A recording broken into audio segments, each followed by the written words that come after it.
Henrique, na verdade, o presidente Augusto ele não se opõe a nenhuma forma de investigação, processamento ou julgamento pelos órgãos ou poderes do Corinthians. O presidente até acha bom que seja amplamente fiscalizada a sua gestão, para que seja uma gestão como vem sendo, uma gestão correta, enfim. O problema desse caso específico é com relação ao que nós chamamos de devido processo legal, né? Quando nós entramos com a ação em dezembro, e nós conseguimos no Tribunal de Justiça um efeito suspensivo para que aquela reunião do dia 2 de dezembro ela não acontecesse, o nosso argumento não era um argumento de mérito, vamos dizer assim, né? O nosso argumento era um argumento com relação ao processo ali do Conselho Deliberativo do Corinthians, né? Esse processo, no entender da defesa, ele não é um processo correto do ponto de vista jurídico. E te explico, né? A razão fundamental é que o presidente Augusto não teve oportunidade de exercer a defesa, que a gente chama de defesa ampla, né? Ele não teve a oportunidade de produzir prova. Para que você tenha uma ideia, e os seus ouvintes, os ouvintes da Rádio Craque Neto, tenham uma noção exata do que está acontecendo, o presidente Augusto sequer foi ouvido, né?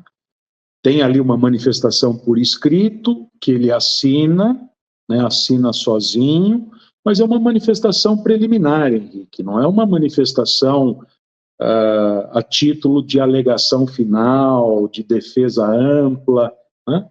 E ele não teve oportunidade sequer de ser ouvido na qualidade de depoente, como ele não foi ouvido ainda na polícia, né? Então, no nosso modo de ver, um processo de impeachment é um processo muito delicado, né? É um processo que deixa cicatrizes muito profundas no clube e que só pode avançar se, primeiro, tivermos muita serenidade, muita tranquilidade, né? E for um processo no qual se assegure a defesa, né, que tenha uma prova muito contundente contra o presidente em exercício, que tenha uma adequada individualização da conduta dele, e, no nosso entender, isso não existe nesse processo, né?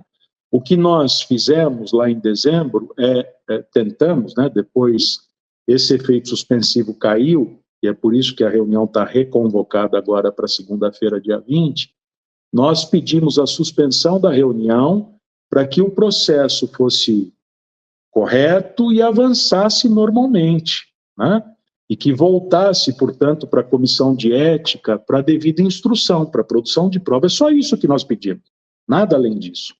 Nós não trabalhamos para evitar o processo, nós não trabalhamos para blindar o presidente, nós não trabalhamos para que o Conselho Deliberativo não julgue o presidente, não é isso. Nós queremos que o processo seja um processo regular, que seja, por exemplo, vou lhe dar um exemplo. Existe ali na representação, que é assinada por aproximadamente 80 conselheiros da oposição, algumas indicações de algumas falas específicas, por exemplo, do Rubão, né, do Rubens Gomes. A defesa, diante de um cenário desse tipo, ela tem que ter oportunidade de fazer pergunta para o Rubão. Isso é normal em qualquer processo, né? Então, pergunta, repergunta. A defesa nunca sentou para fazer pergunta para o Rubão. Então, fica uma versão sem contraditório que a gente fala, né? Você, como um excelente profissional da imprensa, né, um excelente jornalista, você sabe que uma boa matéria tem de ouvir o lado da tese, o lado da antítese ou antitese, para você extrair a síntese. Esse processo não tem isso, né? Em resumo, para esse início da nossa conversa, é importante frisar isso. O presidente ele não se opõe à investigação. Não tem nenhum problema em investigar a gestão, ser julgado e tal. Ele tem que ser adequadamente processado.